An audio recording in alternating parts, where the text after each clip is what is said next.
मैं संजय झा कर्मकांडी ब्राह्मण पूजा पाठ का काम करता हूँ। और जैसे श्राद्ध कर्म, जैसे नवचंडी, सहस्त्र चंडी, सतचंडी, पूजा अनुष्ठान आदि से जुड़ा हुआ हूँ। और मैं 13वीं का कार्यक्रम बहुत अच्छे से करता हूँ। इसमें पितृ मोक्ष का और प्रेत मोक्ष का इसमें कहानी जुड़ा रहता है।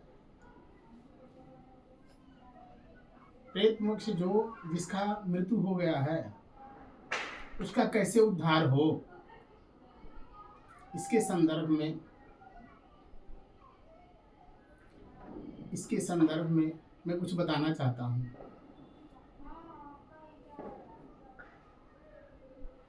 एक समय की बात है,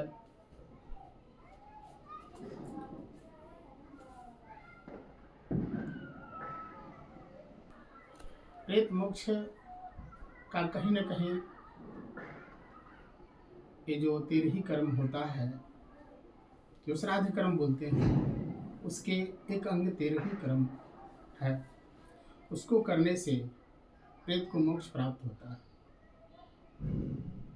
जैसे हम लोग सपिंडीकरण करते हैं, उसके द्वारा जो प्रेत है, जो मृतक है, उनका पिंडदान उनके पूर्वज के साथ करते हैं तो इनका उद्धार होता है और इनका आत्मा परमात्मा में जुड़ जाता है।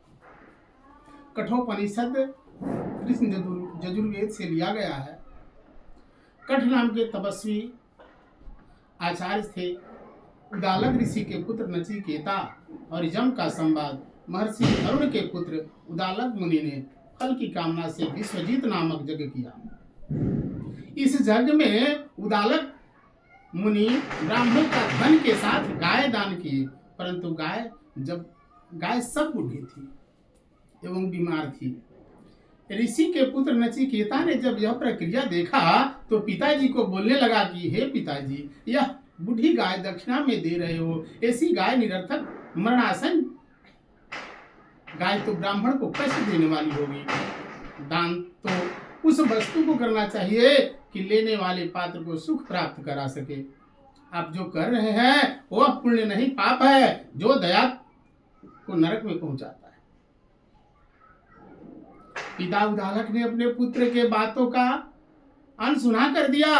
पिताजी भी तो आपका धन हूं, मैं भी तो आपका धन हूं, आप मुझे किसको देंगे?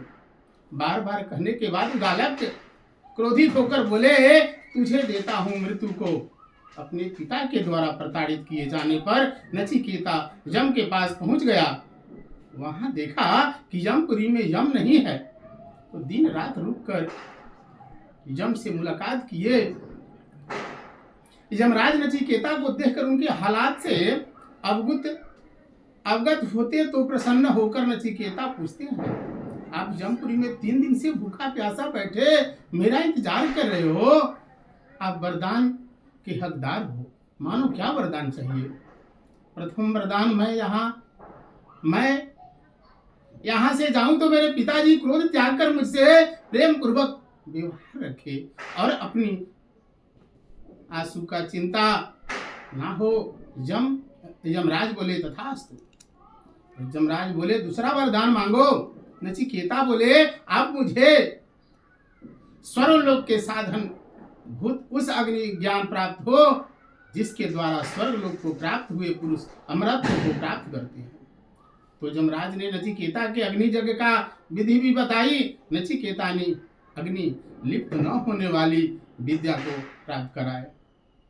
फिर यमराज बोले, तीसरा वरदान मांगो। हे मृत्युदेव, आप प्रसन्न हैं तो आप मुझे कृपा कर बताएं कि मृत्यु के बाद आत्मा का क्या होता है, अर्थात आत्मा कहाँ प्रस्थान करती है। यमराज बोले, वत्स, यह अत्यंत गूढ़ विषय है। वत्स, जीव का 2 मार्ग है, पहला प्रेम मार्ग, दूसरा श्रेय मार्ग। प्रेम प्रेम मार्ग संसार की ओर ले जाता है, जैसे सुख सुविधा भोग विलास कीर्ति पराक्रम की ओर, और दूसरा श्रेय मार्ग है ये ईश्वर की ओर ले जाता है, जहाँ मोक्ष है, समस्त दुखों का निवृत्ति है। ज्ञानी जन श्रेय मार्ग अपनाते हैं। न जानते म्रियते न विपश्चन्नाय कृतश्चिन्न बभूव कश्चित् अजो नित्यम शाश्वतो यं पुराणो न हन्यते हन्यमाने शरीर। अर्थात यह आत्मा न तो उत्पन्न होता है न तो जन्म लेता है, यह आत्मा नष्ट नहीं होता। जिसने मन सहित समस्त इंद्रियों को बस में कर लेता है वही आत्म तत्व को प्राप्त करता है। एक सर्वेषु भूतेषु गुह्यात्मा न प्रकाशते दृश्यते त्वग्रयमा बुद्ध्या सूक्ष्मदा सूक्ष्मदर्शी। अर्थात समस्त प्राणी में व्याप्त है आत्म तत्व, प्रकाशित नहीं होता। योनि मन्ये प्रबध्यन्ते शरीरत्वाय देहिनः स्थाणु मन्ये नुशान्ति या यथा कार्यं यथा श्रुतम्। अर्थात धर्म आत्मा अपने कर्म के अनुसार, धर्म के अनुसार जीवाला शरीर धारण करते हैं और सुख भोगते हैं, और पापी आत्मा जड़ जोनियों में अर्थात वृक्ष लता कीड़ा मकोड़ा पर्वत आदि में को प्राप्त करते हैं। जमराज बताते हैं कि यह संपूर्ण ब्रह्मांड उस प्राण स्वरूप ब्रह्म से ही प्रकट होता है। हे नचिकेता, मृत्यु से पूर्व जीवात्मा ब्रह्म को ज्ञान प्राप्त कर लेता है, वह जीव सदैव के लिए समस्त बंधनों से मुक्त हो जाता है। अन्यथा वह जीव अनंत काल तक विभिन्न जोनियों से मरता रहता है, अपने कर्मों को फल भोगता रहता है। प्रेम से बोलिए विष्णु भगवान की जय।